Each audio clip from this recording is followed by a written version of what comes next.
Now, do you want me to be looking in the camera or looking at No. people This who way. are asking? We're just hiding over here. Okay. Give us that's all. Today is Wednesday, 16 July 2008.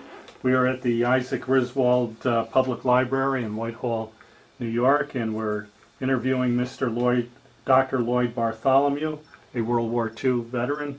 Dr. Bartholomew, for the record, would you please state your full name and your date and place of birth, please? Lloyd Gibson Bartholomew, Sr. I was born on East Whitehall in the brick house, below the brick church, 15th of September, 1921. Okay, and you attended I school? attended the one-room schoolhouse about 2 blocks from where I was born. One teacher, 30 students, 7 grades. Mm-hmm. And you attended high school I attended here also? Whitehall High School. Okay. After Whitehall High School, I went to Green Mountain Junior College, and following that, I graduated with my BA degree from Union College in Schenectady, What year was that? 1941, and I started medical school at the University of Vermont in the fall of 41. And, Oh. Okay. and I was in the library studying on December the 7th, 1941, when I first heard about Pearl Harbor. And at that time, Pearl Harbor wasn't a very familiar name, Mm-hmm. but it became very familiar after that. And then shortly after that, the Army moved in and took over the medical school. We were all put in the Army and started school and went the year round and graduated within 3 years, graduated in 1944. Okay, and at that point you were commissioned upon graduation? I was commissioned and put on inactive duty. Mm-hmm. At that time, we needed more training, and they needed more trained doctors, and so we were put on inactive duty. I went from there to Dartmouth-Hitchcock Memorial Hospital and completed my internship and first part of my residency. Then I was put on active duty at that time. Okay, and once you were put on active duty, where did you go from there? At that time, the medical training for orientation for doctors was in Carlisle, Pennsylvania, but exactly the time I finished my residency and went into the Army, they moved it to Fort Sam Houston in Texas, in San Antonio. So we were in the first medical orientation class at San Antonio. Mm-hmm. From San Antonio, Now, how long were you in San Antonio? Approximately. They don't orient doctors, they're unorientable. And we were there about 6 weeks. Okay. Probably the worst marchers in the world. They're like a herd of Mustangs and they drive the regular Army nuts, trying to keep us in line. But other than that, we were pretty good soldiers. All right, and where did you go From next? there, I went to Camp Kilmer in New Jersey, and from there we went to Le Havre, France. Oh, okay, and do you know approximately when that was? About 1945, sometime about 1945, 1946. Okay, so you went over to Le Havre after the war? It was right at the end of the war, and many of the doctors at that time had been over there quite a while, Mm-hmm. and they were coming home, and there was a shortage Okay, of medical officers at that time. okay. And but it was funny because we got to Le Havre and they lost us, and we were there about 2 weeks, and finally we got pretty bored. There were about 40 of us in our group, and we got pretty bored and pestered the regular Army officers there, and so they said, okay, we'll move you to Paris. So they put us on a freight train, and we rode on a freight train to Paris. We got in Paris, and they lost us again. And we didn't complain too much at that time, but after a couple of weeks again, we were getting pretty bored. And so finally the orders came through, and we all scattered throughout Europe. Again, we were put on a freight train and I was on a freight train sent to Bremerhaven, Germany, which is just south of the Denmark border. It was the 121st General Hospital, and it was an evacuation hospital, not truly an evacuation hospital. We collected all of the sick and wounded that were in various places in Germany by railroad car. We had a ambulance train actually, and we would pick them up all over Germany, bring them back to Bremerhaven, stabilize their conditions, and get them ready to come home. Today, you know, they'd be home overnight in a bomber, a big plane. We had a hospital ship that had 1,000 beds, and we would fill that up about once a month. And they'd go back to the States, and Walter Reed or wherever was the best place for them. Now this was 1946, and it was several months after the war had ended. Why weren't they evacuated sooner? Any idea? Well, I guess because transportation in those days was not like it is today. It was slow, and everything was by car, and also at that time the road conditions in Germany were not very good. Bridges were bombed out. You'd go so far and then you'd have to take a detour around the bridge, and the same was true with railroad bridges. We took all sorts of detours with our train getting back to Bremerhaven. Now, did you find that your medical equipment and supplies were adequate? Yeah, yes. For those days, they were very adequate. And it really was kind of the golden age of medicine, because we were the first ones to have antibiotics. Sulfa had just come in, penicillin had just come in, and penicillin was so rare and so valuable at that time. It was taken care of the way we take care of narcotics today. It was under lock and key. And there were times when penicillin got on the black market and sold for a fortune. But it was very scarce, and it was very important because we had some serious illnesses and injuries. And at that time there were still injured GIs who hadn't been able to be moved. But mostly it was significant illnesses, and there were a lot of infectious diseases. We had a lot of infectious hepatitis, which in those days we didn't have the treatment we had today. But we had a lot of that. We had a lot of tuberculosis because our boys picked up tuberculosis over there.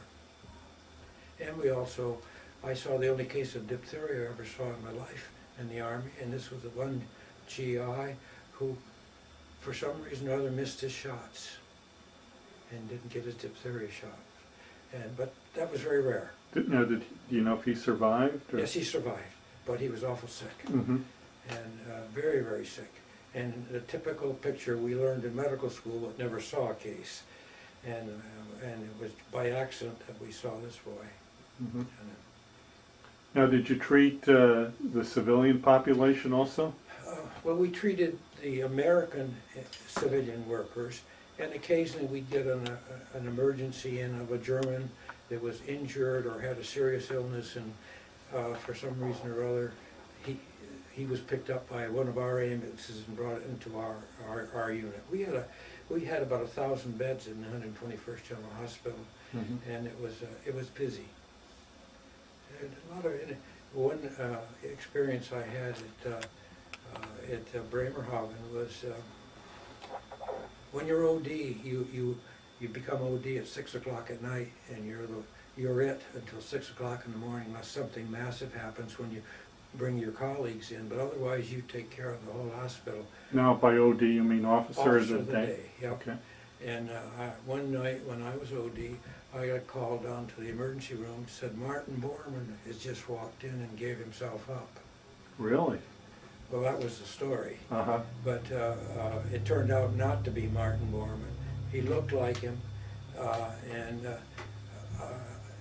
we finally turned him over to the Germans. I think he was probably a paranoid schizophrenic, Mhm. but he had everybody up and worrying for a few minutes. We thought we'd caught. He's never been caught, Mhm. as yet. And he was probably next to Hitler the most important man in Hitler's cabinet, because he was Hitler's private secretary, and even Goering and Goebbels couldn't get to see Hitler unless he let him, Mhm. or got Hitler to see him. So that was kind of an experience. Okay. Did you find that the medical training you had in the States prepared you for the job you were doing in Germany? Yeah, we wish we'd had more, Mm-hmm. for sure. But when we were there, there were very few that had more training than we had had. So we were all kind of on our own, learning together, and it was a great learning experience.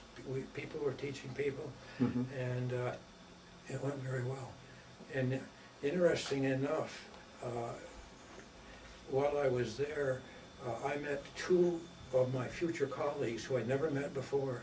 And when I was on the train going after patients, I met two doctors, and I ended up being in the same section with them at the Mayo Clinic when we came back from the service. After a while, I was transferred from the 121st General Hospital in Bremerhaven to the 97th General Hospital in Frankfurt, Germany. Now, Frankfurt was the headquarters of Zone Command Europe, of the United States Zone Command Europe. So here's where all the high-ranking regular Army officers were, and their families were beginning to come over. And that was a very busy hospital. Mm-hmm. And of course, this was the hospital that when the senators or somebody else would come over, this is where they'd want to go and see. So that was an experience too. Or you might get a telegram from Hubert Humphrey saying, "My friend so-and-so was in your hospital. Let me know his condition," things like that. Mm-hmm. Now, what kind of living conditions did you have? Did you live on a post, or were you? Lived on the post. Okay. Yeah.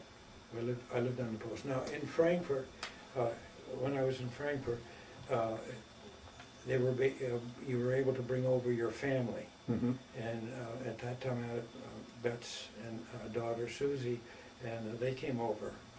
And we lived in Frankfurt, and we lived in a bombed-out hotel for about 2 months, one room, and that was about it. But it was all right. Mm-hmm. And after a while, they found a home for us, and we lived right behind the I.G. Farben building, which was the biggest building in Frankfurt, brand new modern building, and it was taken over, and it was Army headquarters. Mm-hmm. So, and it was very nice at that time. I was in charge of the officers' ward at the 97th, and so you got to take care of the high brass and a lot of officers, and it was great. Mm-hmm. I'll go back to Bremerhaven for a minute. Sure. We had an interesting, our transportation corps, in those days the Army was not integrated. In those days the Afro-Americans were one unit. Our transportation unit was an Afro-American unit. They were the greatest bunch of guys. They were the happiest guys in the world. They loved their vehicles. They took care of them just like you'd take care of a brand new car. And they were very grateful people too. When they got sick, they were good patients. Mm-hmm. And they followed orders pretty closely, medical orders. I'm not talking about Army orders. Mm-hmm. I'm talking about medical orders, very closely. And I remember one young man I was taking care of, and he was so polite, and he'd always say, "Good morning, Mr. Dr. Captain, sir."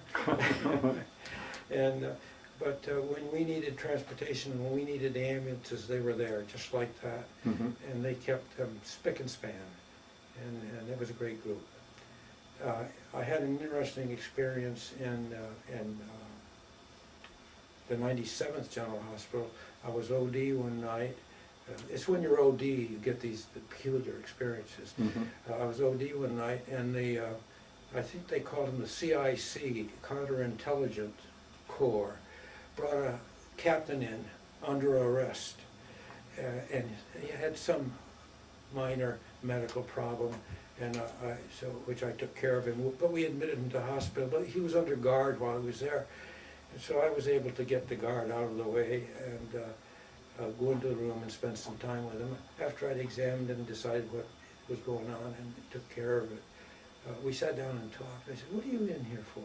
Nice looking young man. He says, I stole a railroad train. And the story is this: he was returning POWs, or not POW, displaced persons, DPs, displaced persons back to Russia. And in those days, railroad cars were scarce because many of them were bombed out, and of course they were all narrow gauge, so none of our railroad cars would ever be of value there. And he'd taken a whole load, maybe 40 car loads on his train from Germany to Russia, and they were Russian DPs, and left them. And then he turned the train around and was coming back, and they'd stop every so often, and I don't know whether they'd get food or get fuel or whatever they needed. And then after 3 or 4 stops, he suddenly realized there were about 10 cars missing from the back of his train. Well, they didn't have the radio contact that we have today. You know, there was a lantern and this and that. Yep. And apparently he didn't put a GI back in the last car. And when he got almost home, he was missing 10 trains. Well, of course, in the Army, you signed out for all your property. You signed out for all your medical equipment and everything, and you had to account for it. And when you left that unit, you had an inspection, and they had the list, and you were responsible for what was missing, except things that were expendable. Well, anyways, this is what happened. He'd stop in one of these places, and somebody there would take off 1 or 2 cars in the back of the train, and there was nobody back there. It was a 30 or 40 car train. There was nobody back there, and they didn't notice it. Finally, they began to realize, gee, we're doing pretty good speed with all our cars. And they found out there were about 10 missing. Well, he was arrested, and because he was responsible for it. I'm sure he got out of it all right, but that's the way the Army does things. And he was a great guy, and he had a great job. But he said, I know if I get back on this route, I'm going to have somebody in that last car all the time. So that's essentially. Frankfurt was must have been a beautiful city, but it was pretty well bombed out. And the other experience around Frankfurt was that you've heard of Kronberg Castle, and where the Army officer, and there was a man and a woman officer who found all either jewels or something in the Kronberg Castle, and almost got away with them. But there was a big trial over that thing. But then Kronberg was opened up at that time as a weekend resort for officers that you could go for the weekend, or if you had to leave, you could go for a week and stay there. Beautiful place out in the country with that kind of history. And so most of the time in Frankfurt I spent in the hospital. It was busy, and we weren't bringing patients in and out. Patients were coming the usual way, not by train. Did you have much contact with the civilian population? We had a lot of civilian workers. The Army trained, and most of them were very good. They were hardworking. And I must say one other thing: the medical corps, which is doctors, but we have a medical companies, and the GIs, the GI medics were fantastic. Sometimes in the morning we'd have sick call, and the day you would take sick call, you'd go down to the emergency room. There might be 75 GIs there to be seen, all sorts of illnesses. If you had a good sergeant, and I did, he'd go down the line and say, you need to see this one and this one, these guys I'll take care of, this sort of thing. Some of them were goof-offs, but GIs were great. You know, they could goof off and you couldn't get mad at them, you know, because they could do things. And when we had a problem, there was always somebody in the GIs who knew how to fix it. And so that was the great thing about the Army. So that was my experience in Frankfurt. And Betsy and Susie were over there then, and I got transferred. All things, I got transferred to Salzburg, Austria, The Sound of Music. And I was stationed in a little hospital just outside of Salzburg, and we had an apartment in Salzburg at that time, and I had to drive through Salzburg every morning out in the Alps to go to work, and I'd look at it and say, you know, it's not real. It's not real. Just as you read about in the fairy tales when you were a kid. But we had a nice hospital there, and the strange thing, in Salzburg, I met my cousin, Lyle, he was the Zone Command Austria chaplain. He was a colonel and I was a captain. But he was the last of his generation, and I was the first in my generation. We almost overlapped a little bit here. I hardly knew him. I got to know him in Salzburg, Austria. And Salzburg was a beautiful spot, and our hospital was right out, looked right out into the Alps. We had a fair number of patients there because we were in Zone Command Austria, and we were near Zone Command. We were near the Russian zone, and it was at that time it was a touchy situation. The Russians didn't trust us, and we didn't trust the Russians, and part of our unit was in Vienna. And to get to Vienna, we had to go through the Russian zone. And that was always, you never know for sure whether they're going to stop you and hold you up or not. But that was, nobody trusted, the two countries did not trust each other. That was the beginning of the Cold War, of course. Did you have much contact with them individually at all? Or? Not very much. I almost did. Again, I was officer of the day one night. And not only officer of the day, but my commanding officer was on leave. So I was kind of in command of the hospital. And when you're OD and the officer, then you're in command of the hospital. I was on duty that night that the Russians took over Prague. And all of a sudden I got orders that I was in charge of all the medical transportation in Zone Command Austria, which was the zone.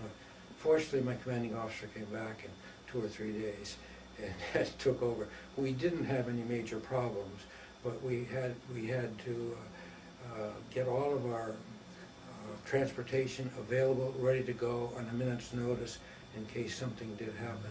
Fortunately, it didn't, and it worked out pretty well.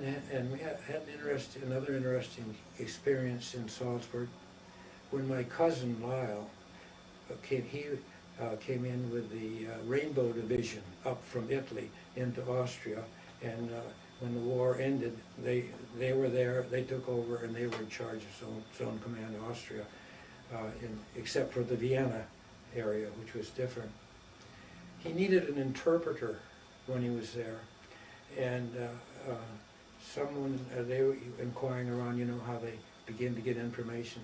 Well, there was a man in the Austrian jail who had been jailed by the mayor of Salzburg as a spy. He spoke beautiful English. And so Lyle went out and talked to him. And come to find out, and this was pretty well proven afterwards, the mayor was the one who was the spy. And he arrested this fellow, put him in jail, and actually if the Americans hadn't come along, they might have shot him. Anyways, they investigated him thoroughly. They found out that what the problem was. He was released. He became Lyle's interpreter, became a great friend. And we learned an awful lot about Austria because when we'd have time off, he was born and brought up in Salzburg, and when when we had time off, we would he'd take us on trips, whereas tourists never see. And where the song Silent Night was written, it was in his church. Oh. And today, if you go there, it's a great tourist attraction. Then, in those days, it was perfectly plain, beautiful, quiet, little old church out in the country. So that was pretty much my experience in Austria. And then I came back from Austria, went back to Dartmouth for a short time, and then went to the Mayo Clinic. When I got to the Mayo Clinic, as I said earlier, I met two doctors who had met in Austria, and the three of us all ended up in the Department of Gastroenterology, and in the same division, and we had met there. Now, how much time did you spend in Germany and Austria? 2 years. 2 years? Yeah. Okay. And out at the Mayo Clinic, we have the 71st, I think, General Hospital, which is a Mayo unit. And so a couple of years after I got out there, I joined the Mayo General Hospital unit, and I worked my way up through, and I became a colonel, and I was a commanding officer of that hospital for a number of years. And in those days, they let doctors stay in longer. I stayed in a total of 35 years. Oh. You could stay in 5 or 6 years extra because doctors were short. And so we had a unit. Half of our unit was called up once. Actually, they were called up to Kuwait. Half of our unit went, half stayed. Now, this was your reserve unit? Yeah. Okay. And so that's my military career. I must tell you, I was always in support of a support unit. I was never threatened or in serious danger like some of the battalion surgeons were, who had pretty rough time. I was protected all the time, and I take my hat off to those people and the medics who were right out on the line. We saw them after they had done their work. And even though I was there at the very end of the war, we still saw some casualties, and we were still getting sniper injuries at that time. Even in 1946? Yeah. You were very careful. There were some snipers around, and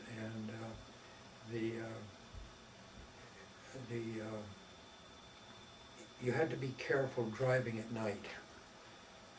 So that you did most of your work and everything in the daytime. You only went out at night when you had to, and it was an emergency. And there was practically no lights in the cities in those days. They were dark. But you had to be careful on it. Okay, and what year did you retire from the military? Service. In the mid-'80s. Okay. All right, and have you stayed in contact with people you were in the service with back when you were on active duty? Quite a few of them, and a number of them that I didn't meet in Europe. A number of them came to the clinic for further training, and you got to know each other, and many of them joined our unit out there. And so it brought it all, the circle closed up. Have you attended any reunions or? Well, most of ours are medical reunions, and you have to realize that doctors aren't good soldiers. They don't. They're not. They can't. They get bored quickly, and they get bored with routine. And if you put them in a challenging position where they're going to see patients, stay in their field, they're great. But if you want them to march, or you want them to do these things, you've got another guest coming. Okay. How do you think your time in the military changed or affected your life?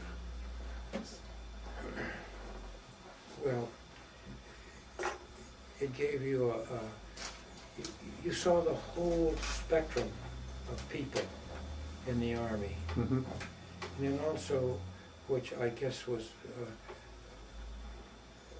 made an impression on me, was the people I saw in Europe after the war.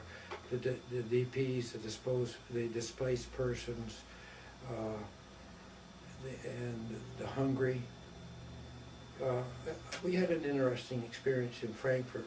There was a monastery outside of Frankfurt which took care of children, orphans, Mhm. and of course they had a great deal of trouble getting food. And what we did at the hospital is they would bring in big cans, like garbage cans. We would sterilize those garbage cans and we'd put all our extra food in it. Mhm. And then nuns would come down, the sisters, and pick this up almost every night and take it back to those children. So that's the sort of thing. And as you see the world today, what we saw was probably mild Mhm. compared to what's going on today in Africa and some of those places. But it was still pretty difficult when you see these little kids. And we would see a few civilians and a few children that were sick, and sometimes major problems. You know, you'd sort of break the rules and get them in the hospital Mhm. and take care of them. Nobody really gave you a hard time, but there's some things you just couldn't turn your back on. Mhm. Sure.